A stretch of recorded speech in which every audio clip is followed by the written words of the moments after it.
Hai, welcome back to Talk is Fun. Kali ini kita akan membahas buah jatuh tak jauh dari pohonnya.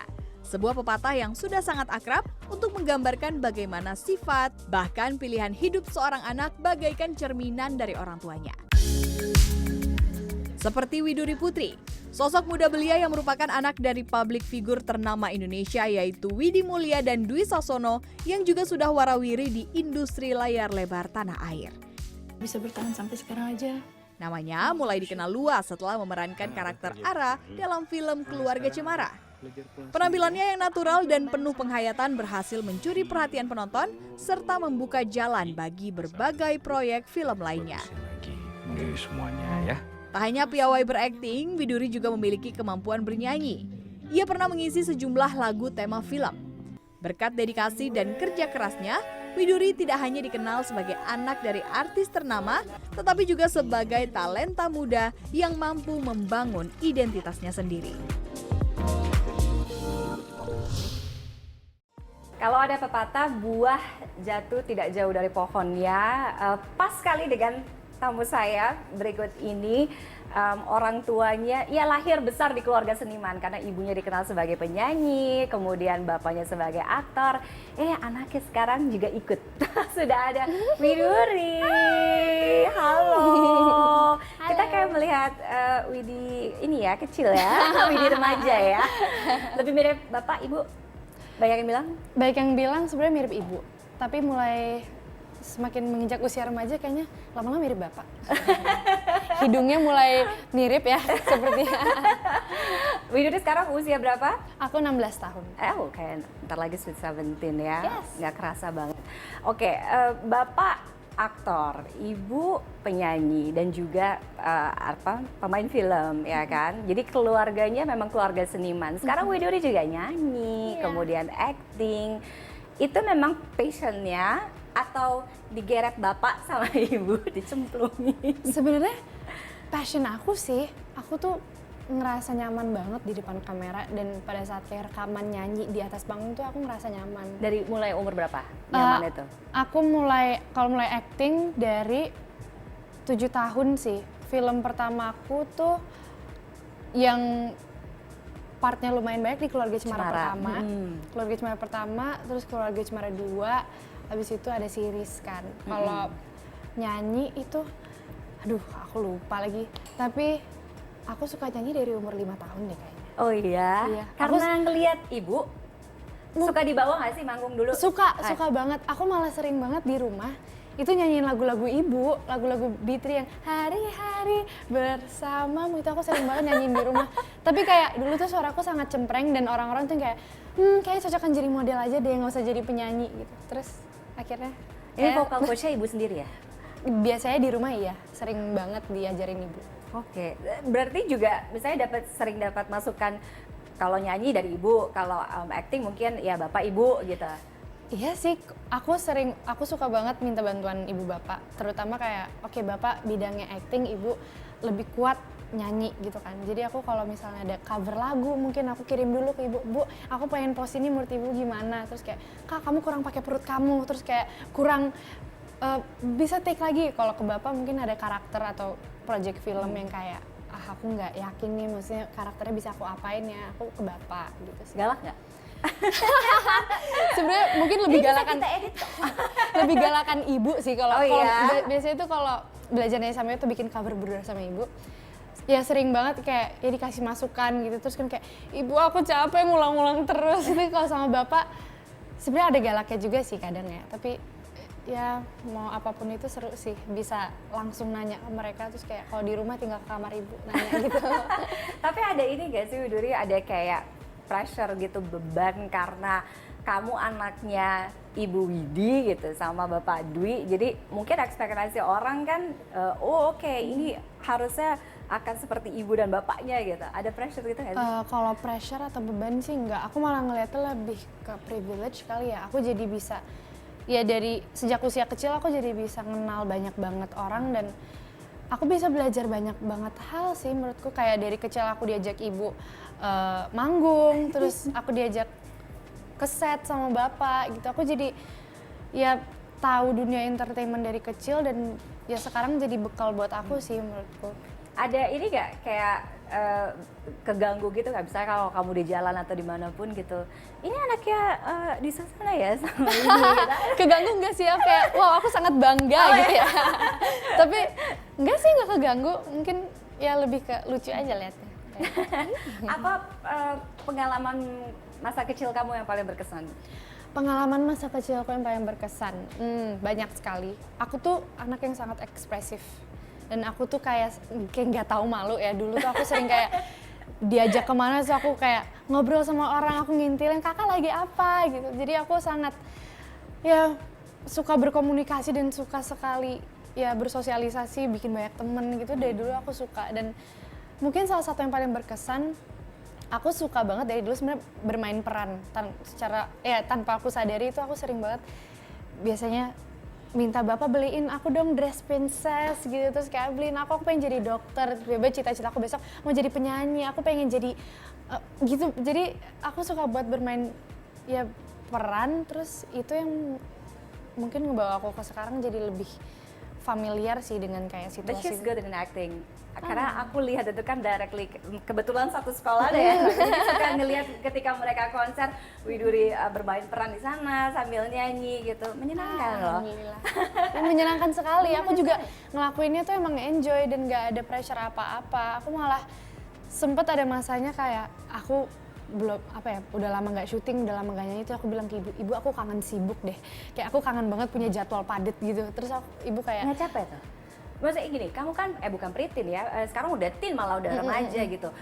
Di masa-masa remaja ini kan lagi meletak main-main. Iya. Jadi kan ada waktu kamu yang kebuang tuh Iya. kamu sibuk. mungkin aku tuh nggak terlalu banyak main sama teman-teman, justru kebanyakan teman-temanku tuh justru dari lokasi syuting, kayak kakak-kakak wardrobe, kakak-kakak makeup itu kayak udah temen-temenku. Jadi bahkan teman-teman lawan main kayak kadang ada yang seumuran aku, bahkan ada mungkin yang di atas aku sekitar ya in their 20s. Aku jadi bisa ngerti different people dan aku bisa berteman dengan banyak, itu sih yang aku seneng. Lebih menyenangkan. Jadi Lebih kamu nggak menyenangkan. merasa masa remaja kamu terbuang gitu aja. Nggak terlalu sih, tapi kalaupun di rumah atau di sekolah aku pun juga masih main sama teman-temanku, sering jalan kemana. Cuman itu sih, I try not to like aku nggak mau dunia entertainment atau dia dunia maya itu kayak my whole personality gitu loh. Jadi aku masih ada waktu untuk teman-teman sama bapak, ibu, Druden itu. Jadi bagi waktunya tuh juga nggak sesusah itu sebenarnya. Oke. Ketika kamu syuting misalkan main film, series atau misalkan nyanyi gitu, yang lola keuangannya siapa? Itu ibu sih. Oh iya? Ya ibu dan Jadi manajerku sebenarnya. Kamu gimana tuh?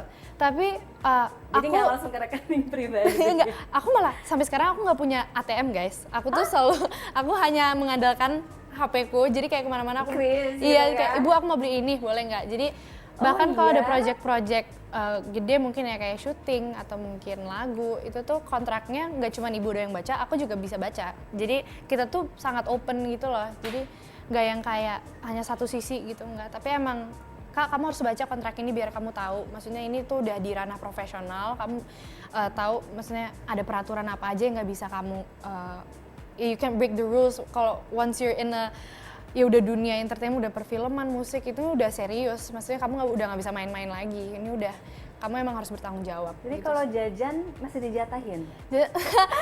Sebenarnya dijatahin enggak. Ada sih budgetnya kayak sehari 50.000 gitu kalau jajan di kantin gitu ya. Tapi lebih ke kalau misalnya aku mau beli, ibu aku ada sepatu ini lucu nggak, terus ibu kayak ada yang lebih bagus nanti ibu cariin gitu. Seberapa mirip atau relevan keluarga super irit dengan kamu, keluarga? Sebenarnya iritnya nggak seirit itu ya guys, sebenarnya nggak se ekstrim itu. Karena aku bisa bilang keluarga Mas Dwi itu very humble, ya kan, sangat sederhana, ya kan. Aku nggak tahu didikan yang diterapkan, tapi ya I can see it from outside gitu. Tapi pada saat nonton keluarga super irit itu banyak sekali sih kemiripannya dengan keluarga kita. Cuman bedanya adalah karakterku di keluarga super irit itu kan organized dan kayak catat keuangan gitu. Terus karakter kakakku Billy itu sebagai yang kayak ya udah bodo amat, kayak ngadem di AC minimarket gitu kan. Sebenarnya kayak Iya, kita iya. tuh kebalik gitu loh. Aku tuh Billy, terus dulu tuh sebenarnya Sally gitu loh.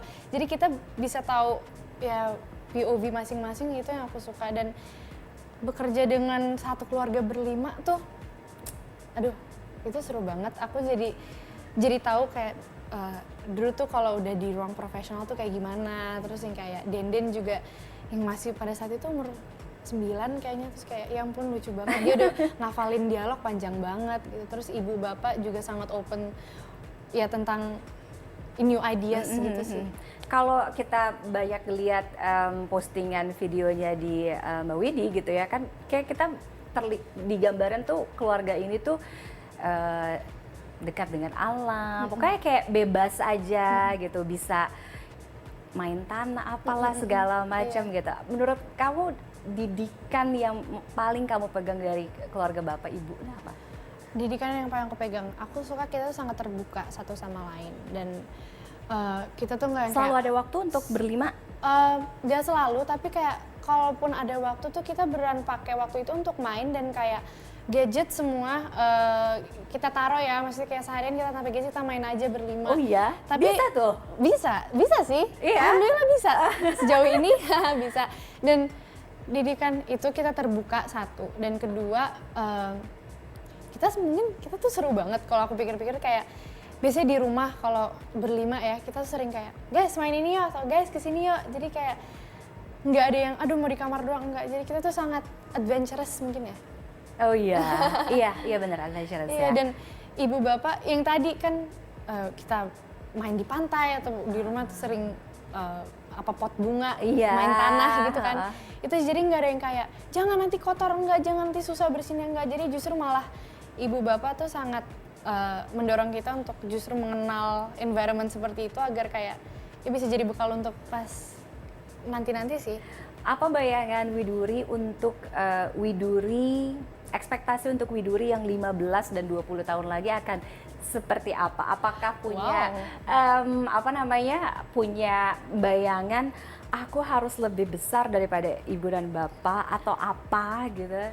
Sebenarnya 15 atau 20. Berarti kamu around 30. Let's say 30s lah. in my 20s mungkin ya, kalau Iya. mungkin aku pengen lebih ke pursue my education kali ya, mungkin. Oh ya, karena sekarang in the next 2 years ya? Iya, aku akan kuliah ya? kan, dan aku sangat, bahkan tadi aku ke sekolah baru kelas 11, aku sebenarnya aku sangat kayak aduh I'm not prepared for this, aku takut banget. Terus mungkin looking forward to itu sih, pursue my education. Dan tapi masih ada waktu untuk mungkin keluarin lagu atau keluarin album, dan masih bisa. Cita-cita kamu apa sih? Banyak banget cita-citaku tante sebenarnya. Aku tuh Ini di umur-umur usia-usia yang ini mau itu mau semuanya mau pokoknya. betul. Aku suka baking, aku suka sekali menjahit. Oh, Aku suka baking? Yes, baking. I love Belajar baking. dari? Aku belajar dari ibu tuh dulu sering banget di rumah baking. Kita sering bikin green tea cookies, dan aku suka Kok nggak banget. dibawa ke sini? Nggak sempet. Bisa nanti kapan-kapan ya.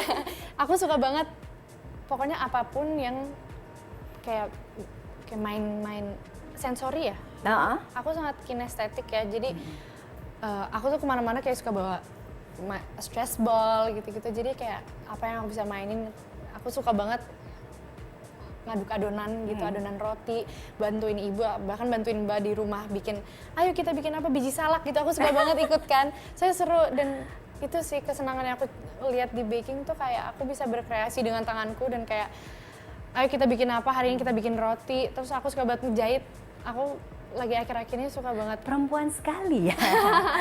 Aku suka banget ngejahit, kayak kita beli bahan di Majestic, terus yang kayak Kamu pernah ngejahit baju sendiri? pernah, cuman nggak ada satu berhasil yang kayak rapih banget, tapi I'm still learning. Jadi baru kayak mungkin tank top yang kegedean aku kreasiin Kecilin, jadi apa, mungkin oke. celana aku Ditambahin apa? Iya, gitu sih. Okay. How can you describe yourself in 3 words? Oh, 3 words. Anaknya kayak gimana sih? Aku Masih dibilang anak? Boleh kan? boleh dong, masih dong. How do I describe myself in 3 words? Maybe caring. Kedua, I'm a feeler. Terus satu lagi, aku Aduh aku nggak siapin. Satu lagi apa ya? Aku sensitif. Kamu sensitif? Aku sangat sensitif. Oh iya? Itu sih. Ya, this women itu sih. Oke. Maybe, yes. Thank you so much for coming. Thank you untuk Widuri, sukses untuk studinya. Yeay. Rencana mau melanjutkan studi nanti kuliah? Aku pengen banget Ambil keluar, apa? aku mau ke Melbourne. Oke, ambil. Aku mau teater. Oh, benar-benar buah jatuh tidak jauh dari pohonnya kalau yang ini ya. Mudah-mudahan studinya lancar, karirnya sukses, Amin, tetap amin. jadi anak kebanggaan bapak sama ibu ya, yang bisa membanggakan keluarga. Sukses pokoknya untuk Widuri ke depannya Thank you, ya. Tante. Dan saya Judah Faget sama saya akan kembali, tetaplah bersama kami. Ada, Oh, mama oke. itu jaga dari segi vokalnya. Misalnya contoh, coba nyanyi A gitu misalkan. Ya udah kita nyanyilah gitu. Sedikit pitch-nya gitu.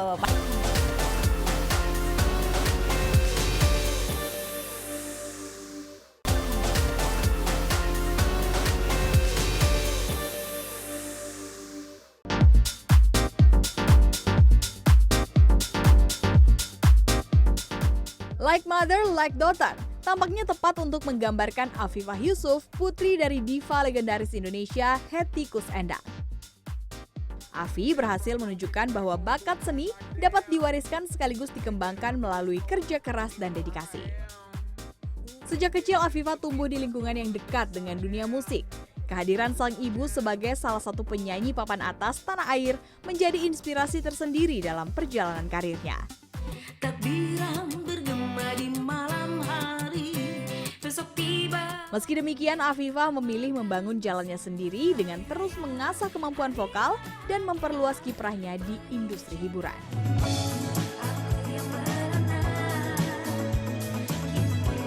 Gimana ya rasanya jadi putri dari seorang diva yang melegenda? Kita tanya langsung yuk.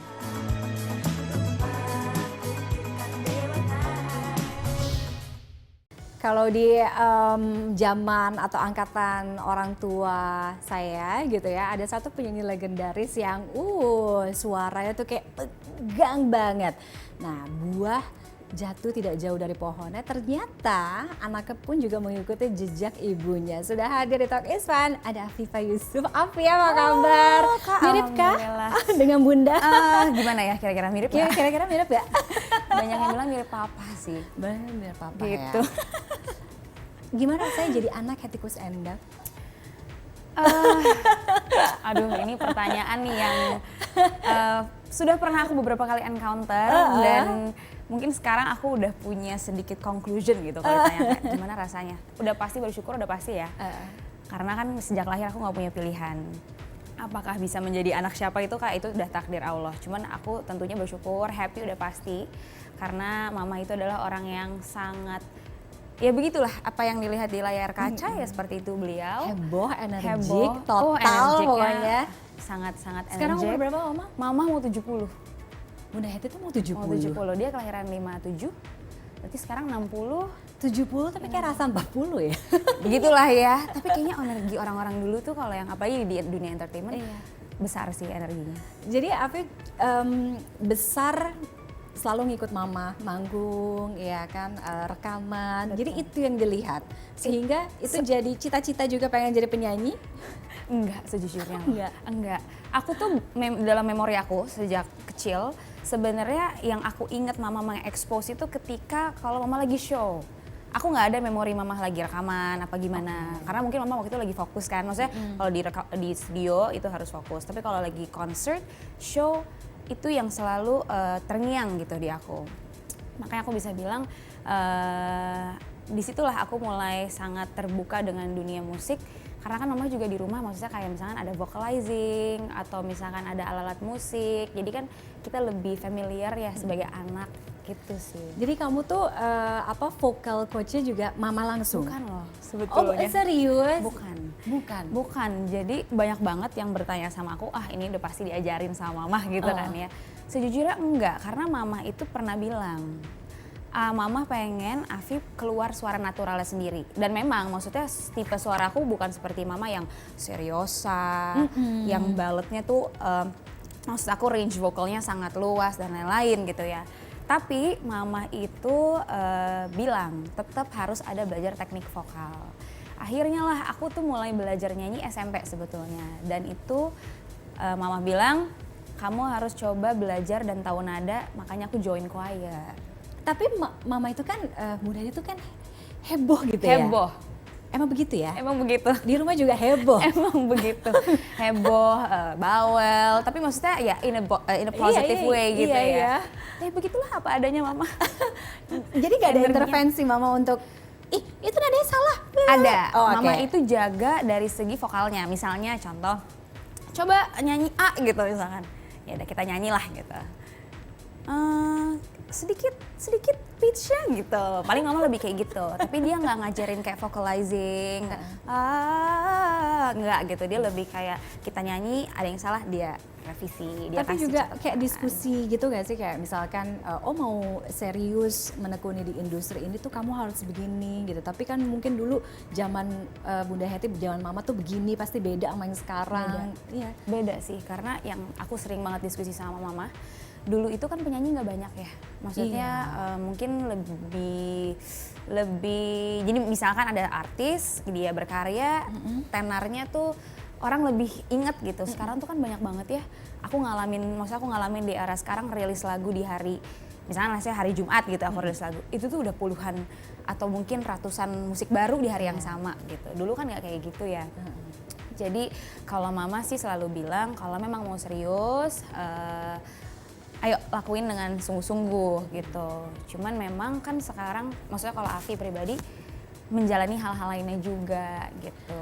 Menurut Afi apa sih nilai yang paling membekas gitu yang ditanamkan dan diajarkan oleh mama di industri ini sebagai penyanyi sampai sekarang? Satu komitmen, dan yang kedua menurut aku ya sebagai anak yang aku pelajarin banget itu tetap karakter pembawaan diri ke orang-orang, karena di dunia entertainment itu yang mama selalu tekanin ya, namanya juga ibu gitu. Afi, pergaulan di dunia entertainment itu sangat luas gitu ya. Kembali lagi gimana kamu jaga diri kamu, gimana kamu bisa menempatkan diri gitu ya, bertemu dengan orang. Karena mama itu kalau misalnya aku lagi ngobrol sama mama, mah kenapa sih misalkan suka lupa sama orang?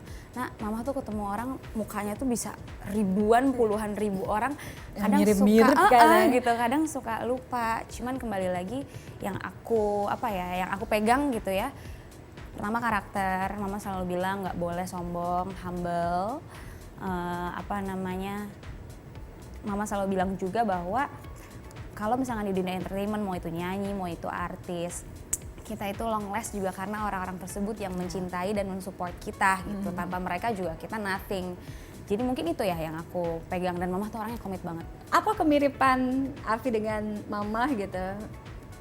Dan kayaknya tapi ada juga hal-hal yang kayak enggak nih, kayak aku beda banget sama mama.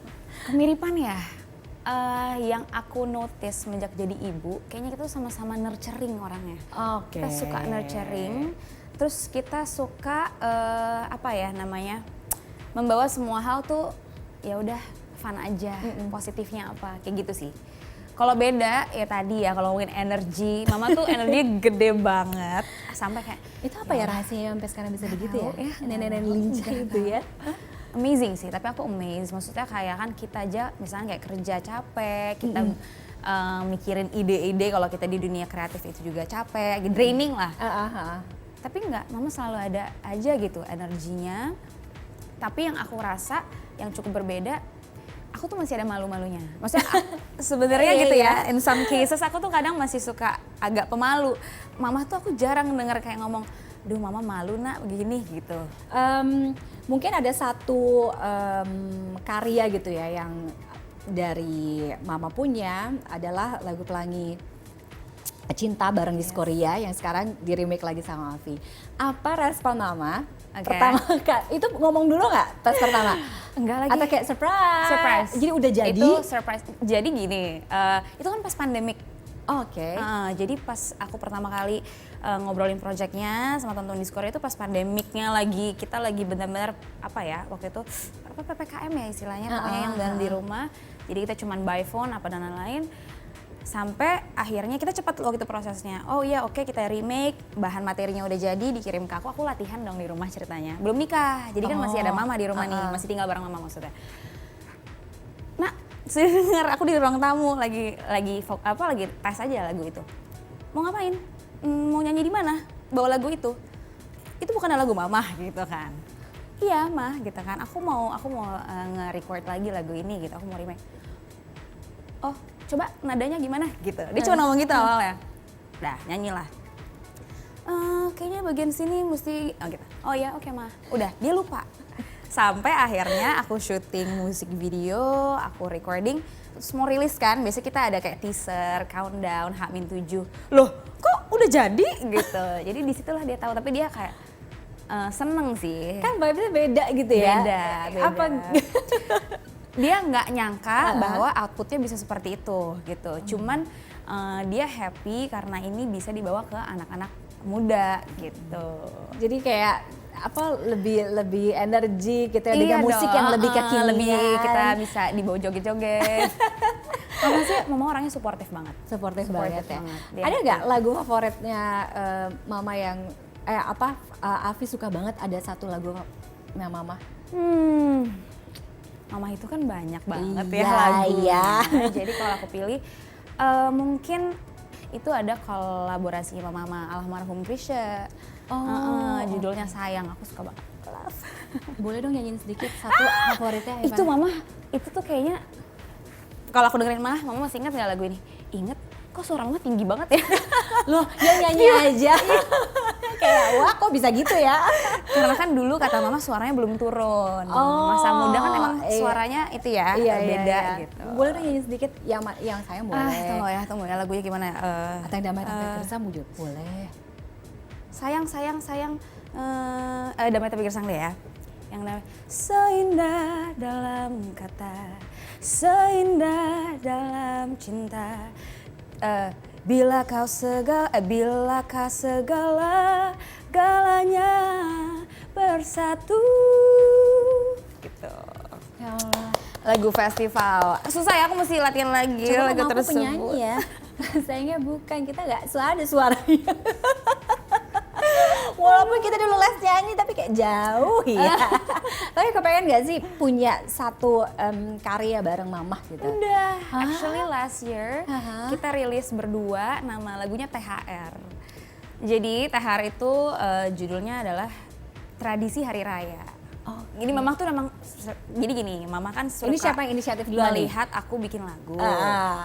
Vi, kok bikin lagu sendiri? Bikinin lagu buat mamah dong. Gitu. Ditodong ya. Ditodong. Kan masa mama minta siapa, maksudnya orang lain gitu. Mama mau Afi yang itu. Mas sebentar ya, ini lagu-laguku aja belum rilis gitu. Waktu itu ya at that time. Akhirnya mama yang setiap akhir tahun itu pasti sibuk ke Malaysia. Akhirnya aku bilang gini, Mah, yaudah aku bikinin lagu. Tapi mama bilang, tapi mama maunya duet sama aku gitu kan. Iya, pokoknya mama harus ada lagu duet sama Afi gitu. Yaudah, oke, aku bikinin ya lagunya. Akhirnya aku bikin, itu prosesnya cukup cepat kayak 2-3 minggu gitu ya. Sampai musiknya jadi, mama belum tahu nih lagunya apa dan lain-lain. Intinya aku bilang, Mah, aku pengen harapannya lagu ini tuh bisa dipakai atau didengerin ketika lagi lebaran. Momen kita bareng gitu ya as a family. Lebaran. Kayak apa? Mama tuh maksudnya kita banyak lagu-lagu muslim, islami gitu, maksudnya religi yang mungkin lebih mellow dan lain-lain. Enggak mah, udah kita fun aja gitu. Ya udah akhirnya aku bikinin lagu Tradisi Hari Raya. Mama happy banget sama lagu itu dan alhamdulillah aku juga seneng sih, maksudnya banyak yang akhirnya pakai lagu itu ketika lebaran. Oh oke, gitu. ya kan long last kan, setiap tahun kan itu tradisi yang dijalankan oleh umat Islam dan selalu ada ya. Oke, Tetap ada komedinya, soalnya di situ kita masukin lirik mengenai kapan nikah, kapan lulus, kok gemuk. Relate. It's like a tradition kan, kita suka ditanya-tanya. relate sekali dengan suasana lebaran dan pertanyaan-pertanyaan lebaran di setiap keluarga ya. Oke, Afi juga baru saja merilis lagu. Yes. Andai saja, ya kamu boleh diceritain dong, jadi gimana prosesnya? Jadi sebenarnya Andai Saja itu aku tulis